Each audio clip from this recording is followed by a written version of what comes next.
हर हर महादेव। देवों के देव महादेव जी के चरण में प्रणाम करती हूँ, मेरा प्रणाम स्वीकार हो। माता गौरा पार्वती के चरण में प्रणाम करती हूँ, मेरा प्रणाम स्वीकार हो। गणपति ललन के चरण में प्रणाम करती हूँ, मेरा प्रणाम स्वीकार हो। सब देवी देवताओं के चरण में प्रणाम करती हूँ, मेरा प्रणाम स्वीकार हो।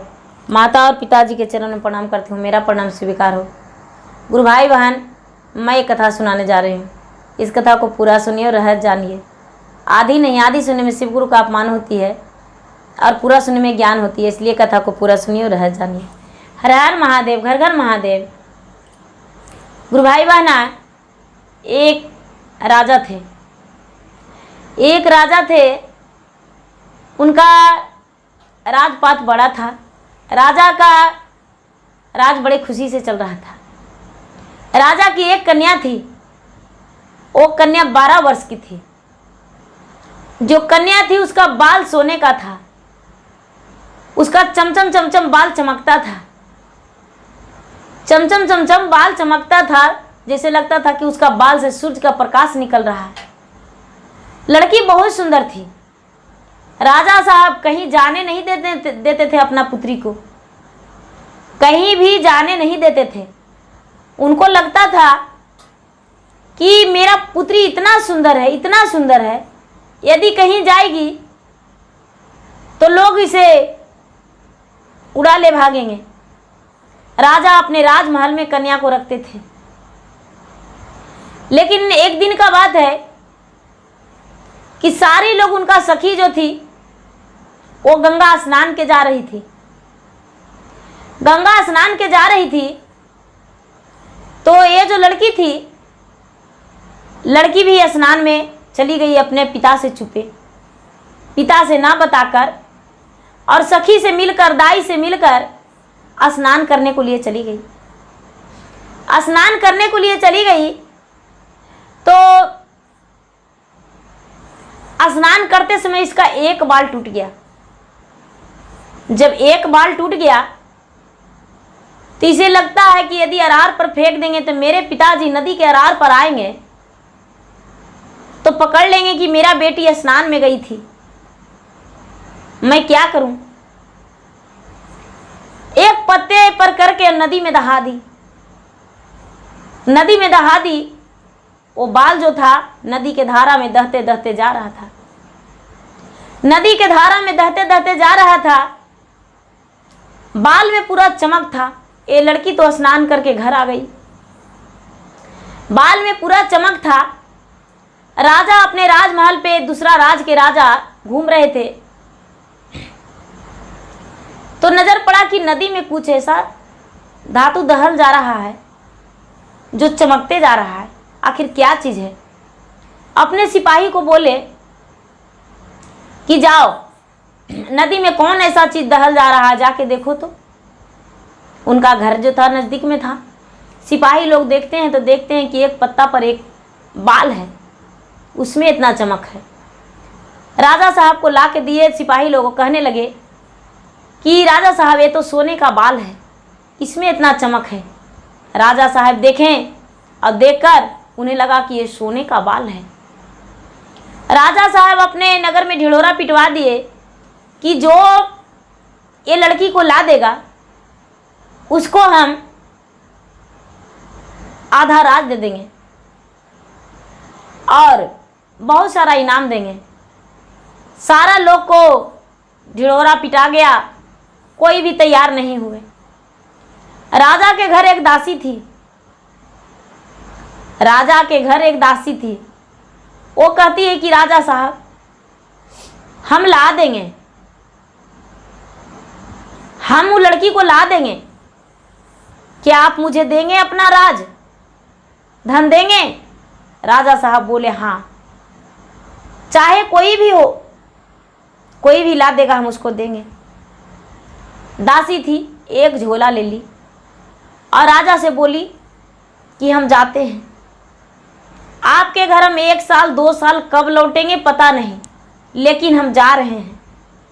वो पता लगाते लगाते लगाते लगाते उसी राजा के पास चली गई और जाके राजमहल में पूरा गिड़गिड़ाने लगी, रोने लगी राजा के सामने। राजा कहने लगे, अरे तू क्यों रो रही हो? इसका तन का वस्त्र जो था फटा हुआ था। वो कहती है, राजा साहब, हम दूसरे राज में दासी का काम करते थे, उन्होंने हाथ पकड़ के मुझे गरीब जान के निकाल दिए। इतना दिन मेहनत किए उनके घर में, मुझे मजूरी नहीं दिए और निकाल दिए। आपके घर यदि मेरा काम मिले तो दे दीजिए, आपके घर रह लेंगे, हम 2 दिन उनसे भूखे हैं। राजा साहब बोले, नहीं, मेरे घर तो इतना नौकर हैं कि 2-4 का छुट्टी पर बराबर रखते हैं। ये कहती है, तो भगवान, हे राजा साहब, यदि आपके दरबार से लौट जाएंगे तो भगवान ही आपको माफ़ नहीं करेंगे, क्योंकि गरीब को सहारा देना आपका कर्तव्य है, आपको मुझे काम देना होगा। राजा साहब बोले कि तो ठीक है, भोजन कर लो पहले। ये जो दासी हो कहती है कि पहले भोजन नहीं करेंगे, पहले आपके घर काम करेंगे, उसके बाद ही भोजन करेंगे।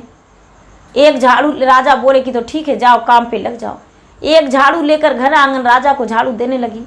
उसके बाद खाना खाई। धीरे धीरे राजा के घर में वो दासी बन के रहने लगी। इतना प्रेम बना ली, इतना प्रेम बना ली राजा के बेटी से कि सखी से भी ज़्यादा, उसके माता से भी ज़्यादा प्यार देती थी। वो जो राजा की बेटी थी उसी को दास में लग गई। घर आंगन झाड़ू पोछा कुछ नहीं करती थी।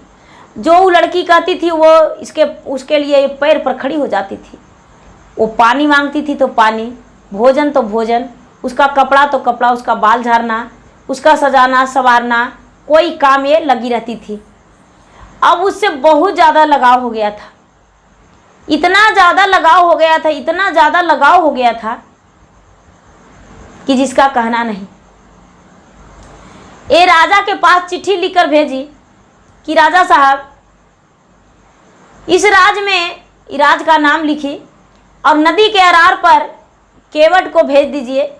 वो नदी के अरार पर नाव लगा के रखेगा, हम उस लड़की को लेकर आएंगे।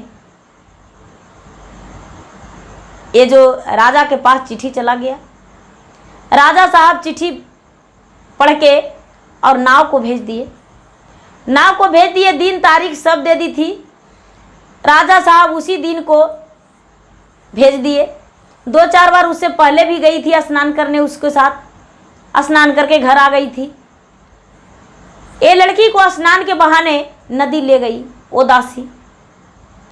ये लड़की कहती है कि अरे आज तो ये कि हाँ काठ का रखा हुआ है, इस पे चढ़ के नहाने में बहुत मज़ा आएगा, अच्छा लगेगा।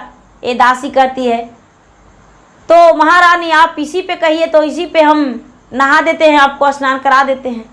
नाव पर दोनों दासी और वो दोनों चढ़ गई।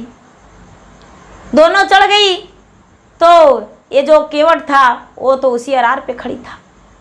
वो कैसे भला रहता इधर, ये भी जाके उस पर चढ़ गया, बीच धारा में चली गई। तो ये लड़की कहती है कि अरे दासी, तू ले जा रही हो हमको कहाँ, ये कौन है? बोला, रानी साहब आप नहीं जानते हैं, ये घुमा फिरा के स्नान करवाएगा, चलिए। तो वो नाव खेपते खेपते खेपते खेपते लेकर चला गया। अब बीच धारा में लड़की है। सतवा के हो रामा सती गंगा मैया जी, हमरो के सतवा बचाव जी। बचपन से कैले गंगा तोहरे पूजन मांझे, अरे परे गए ठगी न के आत जी।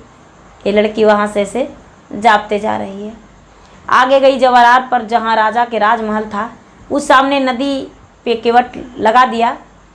तो ये जब ना अरार पर चढ़ी है तो कहती है, सत के सुमारे हामा अपन सेवा गुरु जी, सतवा मोर हमारो बचैया जी। सतवान हमर शिव गुरु तो जे तोड़ी जे बन गए चरण के दास जी। एक तो छोटा पड़ते राज के नाइया जी, अरे दूजे छोटा कुलवा के नाम जी। तेजे में छोटा पड़ते राजा के राजवा जी, अरे कैसे रहवे हम अकेला जी। ये बेचारी भगवान से विनती कर रही है, भगवान से विनती करके, और अब सोचती है कि अब तो हम यहाँ चले आए तो अब तो जाना ही कुशल है, जाना ही कुशल है। ये बेचारी चल दी उसी राजा के घर। राजा के घर ये जो ठगनी थी दसिया, वो जाके बोली राजा से कि राजा साहब हम ले आए, हमको इनाम दीजिए। राजा उसे इनाम दिए, इनाम देकर और शादी को तैयारी करने लगे।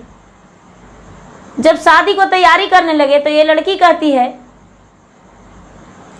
कि हम ऐसे तैयारी आप मत कीजिए शादी का, सबसे पहले आप 1 वर्ष मुझसे सदा व्रत बंटवाइए, क्योंकि आप बच्चे वाले हैं, आपकी पत्नी है, आपका बेटा बेटी सब कुछ है। आप मुझसे विवाह करेंगे तो आपकी जो रानी है वो कल्पेगी तड़पेगी, इसलिए अपना पाप धुलने को लिए हम पहले 1 साल पूरे सदा व्रत बांटेंगे, उसके बाद ही हम आपसे विवाह करेंगे। बोले ठीक है। राजा बोला ठीक है, 1 साल तो 1 महीना में बीत जाता है, ठीक है आपको हम सदा व्रत बांटने को लिए बना देते हैं। एक चौराहा पर 4 कमरा बनवा दिए और रानी को सदा व्रत बांटने को लिए लगा दिए। नौकर चाकर भोजन बनाती थी और रानी सदा व्रत, किसी को सूखा चावल, किसी को बना हुआ भोजन, सदा व्रत बांटती थी, सदा व्रत बांटती थी और जोहती थी आस अपने पिता को और माता को। माता पिता को जोहती थी कि मेरे माता पिता कब आए कि हम अपने माता पिता के घर चले जाएं। गुरु भाई बहन वो बेचारी सदा व्रत बांटते रही। जब 1 साल पूरने वाला था तो उसका एक तोता था, रानी का एक तोता था, जो बाल के से रानी थी, सोने का बाल था, उसका एक घर में तोता था। वो तोता को उसके पिता छोड़ दिए और बोले कि जाओ अपना तुम मालकिनी को ढूंढ के लाओ, जो तुम्हें नहलाती थी, भोजन कराती थी, जिसके साथ तू खेलती थी, जिसके साथ तू घूमती थी, जाओ उसे ढूंढ के ले आओ। तोता इधर उधर घूमते जहाँ ये सदा व्रत बांटती थी वहाँ वो तोता पहुँच गई। तोता पहुँच गया तो ये बेचारी देखी तो तोता इसके हाथ पर बैठ के और कहती दीदी अपना राजमहल चलो, दीदी अपना राजमहल चलो, दीदी अपना राजमहल चलो। ये बेचारी का आंखों से आंसू गिर रहा है। हाथ तोरा जोड़ी ऐ रामा, गोड़ तोरा परी हो, मोरो सुगन माँ छोटा बाई हो, हमारी माता सुगना पिता के बोलाई हो, रजवा से ले तन बचाई हो, परियों ने गईली हमा ठगिना के हाथवाजी, अरे ठगी ना ठागे ने आ करके लावे जी। तोता से बेचारी अपनी सारी बात बताई। तोता को चिट्ठी लिख के दी, तोता को चिट्ठी लिख के दी। ये जो लड़की थी तोता को चिट्ठी लिखी, तोता ने चोंच में चिट्ठी लिया और अपना राजा के जाके दे दिया। तोता जो चिट्ठी लिखा था वो अपना राजा को ले जाकर दे दिया। उसके पिता ने चिट्ठी पढ़े, जब चिट्ठी पढ़े तो सोचते हैं कि अरे मेरा बेटी को लिए तो अब लड़ाई करना पड़ेगा, युद्ध करना पड़ेगा, बिना युद्ध के मेरा बेटी कैसे ला सकते हैं, मेरा बेटी के लिए युद्ध करना पड़ेगा। ये जो लड़की थी भगवान के भक्ति करती थी, भगवान के पूजा करती थी, भगवान 1 वर्ष पूरने वाला था। भगवान के बोली हे भगवान, इसके माता पिता भी आ गए लेकिन माता पिता बेबस थे, ये कुछ नहीं कर पाए। 1 वर्ष पूरने वाला था। माता पिता को बोली पिताजी आप हिम्मत मत हारिए, चुपचाप यहाँ पर बैठे रहिए, आप एक कन्या का पिता हैं, यहाँ कौन हारता है कौन जीतता है, बस चुपचाप देखिए। भगवान भोलेनाथ माता पार्वती इस लड़की के सुमरन में गए। लड़की से प्रचंड होकर कहते हैं बेटी बोलो तुम्हें क्या चाहिए जो कि तू 1 वर्ष सदा व्रत बाटी हो और प्रतिदिन एक ही समय भोजन करती हो बिना नमक के, क्या तुम्हें वरदान है मांगना चाहिए, क्या मांगना चाहती हो। ये कहते हैं कि राजा से मुझे छुटकारा चाहिए, इस तरह से छुटकारा चाहिए कि हंसते हंसते मुझे राजा अपने राज से विदा कर दे, अपना अर्धांगिनी ना बनावे। क्योंकि राजा जो है वो कुंवारा रहता तो हम विवाह कर लेते, वो राजा तो पहले से इनका 7 रानी है, 8वीं रानी हम बनना पसंद नहीं करते हैं। भगवान शिव महादेव क्या किए कि एक ब्राह्मण का रूप धर लिए, एक ब्राह्मणी का माता पार्वती रूप धर लिए और राजा का राज दरबार पर जाके और भिक्षा मांगने को लिए खड़ी हो गए। भिक्षा मांगने को लिए खड़ी हो गए। राजा जो थे, राजा का तो दिन वो था जो 1 वर्ष पूरा हो गया था। राजा का दिन वो था जो कि सोने का बाल था, सूर्य का प्रकाश उसका रोशनी था बाल में। उस कन्या से विवाह होने वाला था 8वीं रानी, जब 7 रानी पहले से था। तो ये जो रानी थी, रानी 7 रानी तो दुखी थी कि आज एक रानी फिर राजा ले आएगा, 7 रानी तो हम पहले से हैं। लेकिन ये जो राजा था बड़ा खुश था, बड़ा खुशी से राजमहल से विवाह करने को लिए निकल रहा था कि ये जो भगवान भोलेनाथ थे वो खड़ी हो गए ब्राह्मण के रूप में और कहने लगे बम भोले बम भोले बम भोले। ये राजा बोला राजा बाबा आप क्या ब्राह्मण हैं? तो हाँ। बोलो क्या कहना है? तो बाबा आज मेरा विवाह है, चलिए आप चौराहे पे मेरी जो पत्नी होने वाली है वो इंतजार कर रही है, चलिए मेरा विवाह करवा दीजिए। माता पार्वती और भोलेनाथ इस लड़की के पास आए जहाँ लड़की सदा व्रत बांटती थी, बैठ गए और कहने लगे कि ये कन्या का कुंडली चाहिए और आपका कुंडली चाहिए। कन्या का कुंडली कहाँ से मिलता? कन्या का कुंडली तो मिला नहीं, इसका राजा का कुंडली था। और राजा का कुंडली ये जो भगवान महादेव देखने लगे तो कहने लगे, उसका कुंडली देखते देखते कहते हैं कि राजन आपका 7 विवाह हो चुका है, 8वां विवाह आज होने वाला है। यदि आप 8वां विवाह कर लेंगे तो सुहाग रात से पहले इस लड़की के पेट से नागिन निकलेगी, वो नागिन आपको डांस लेगी, आपका मृत्यु हो जाएगा। उसके बाद वो नागिन जो है पूरे राज में इतना अत्याचार कर देगी, इतना अत्याचार कर देगी कि पूरा राज के लोग तबाही हो जाएंगे, त्राही हो जाएंगे। यहाँ के लोग अन्न बिना और पानी बिना मरने लगेंगे। आपकी 7 रानियों को हत्या कर देगा ओ नागिन। इसका पेट में एक नागिन है, नागिन पल रही है, यदि कहो तो हम पहले ही दिखा देते हैं। ये तो भोलेनाथ थे। राजा कहने लगे कि ये सब हम नहीं मानते हैं, मुझे विवाह करना है, इससे हम विवाह करेंगे। ये ब्राह्मण बन के जो महादेव ब्राह्मण रूपी कहने लगे कि तो ठीक है, 1 दिन का समय दीजिए, कल आप विवाह कर लीजिएगा। इसी जगह पे आप एक तरफ सो जाइए और एक तरफ एक कन्या रहेगी दोनों का बिस्तर, दोनों का पलंग अलग अलग रहेगा। और अपना 7 रानियों को भी ले आइए, वो भी यहाँ पर सो जाएगी। इस रात में पता चल जाएगा ये क्या है। महादेव वहाँ से, जो ब्राह्मण रूपी महादेव थे, वहाँ से चल दिए, अंतर ध्यान हो गए कह के, और राजा महादेव के कहने अनुसार ही किए। ये जो राजा थे, राजा वहाँ पे अपना पलंग लगाकर सो गए। ये जो लड़की थी, लड़की भी सो गई। इसके माता पिता वहीं पर एक आम व्यक्ति बन के बैठे हुए थे। ये जो लड़की थी, लड़की भी अपना बिस्तर पे थी, अपना पलंग पे। आधी रात हुआ तो भगवान भोलेनाथ अपने गले के नाग जो था, नाग को फेंक दिए। फेंक को और कहते हैं कि जाओ थोड़ा सा तांडव करके दिखा दो, जो कि राजा को पता चला है। राजा को पास जाके नाग जो था, नाग गरजने लगा। नाग गरजने लगा और नाग गरज के और राजा को डांस लिया। राजा को डांस लिया। राजा चिल्ला उठा। राजा चिल्ला उठा, 7 रानी चिल्लाने लगी। राजा चिल्ला उठा, 7 रानी चिल्लाने लगी। प्रजा लोग जो थे, सारा बहुत सारे लोग वहाँ पर थे। सबके खुशी था कि राजा का 8वां विवाह होने वाला है। राजा को जब ऐसा हुआ तो सारा लोग जाग गए कि नाग डांस लिया राजा को। नाग वो उपा गया, कहाँ चला गया पता नहीं।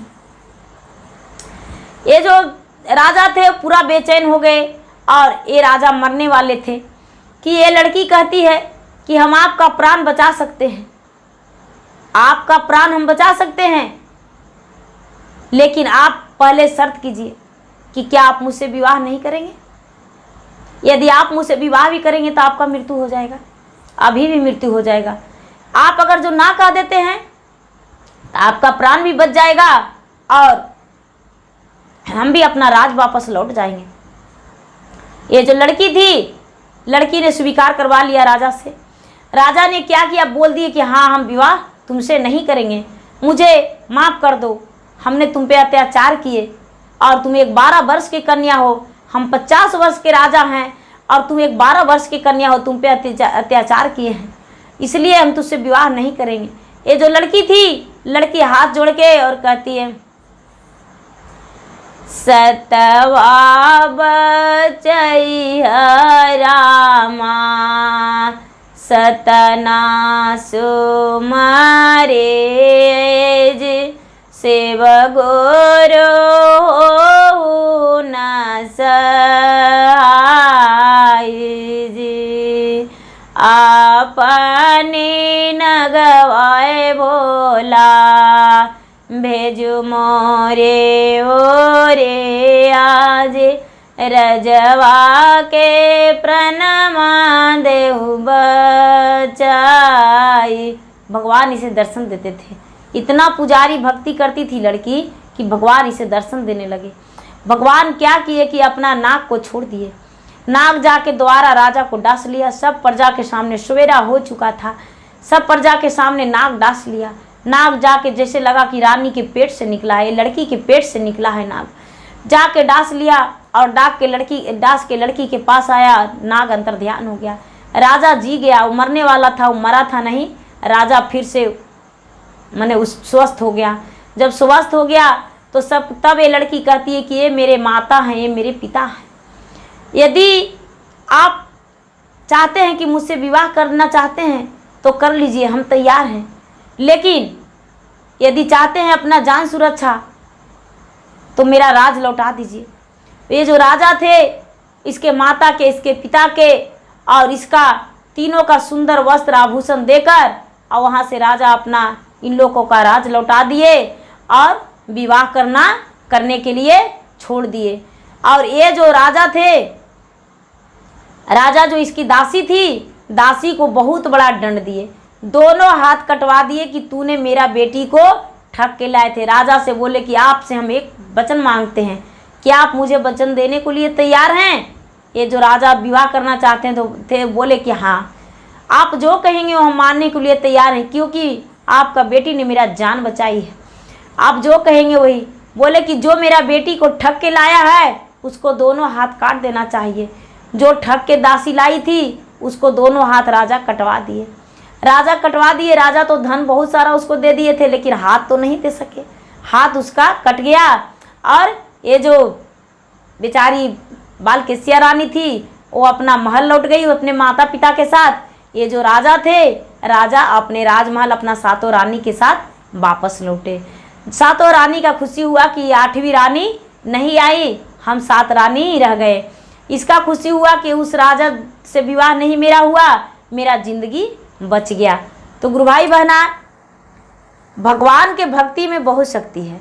भगवान को जैसे भक्ति करते हैं उसी शक्ति दिखाते हैं। तो मेरा वीडियो अच्छा लगे तो इसे लाइक कीजिए, शेयर कीजिए, सब्सक्राइब कीजिए। धन्यवाद। हर हर महादेव, घर घर महादेव।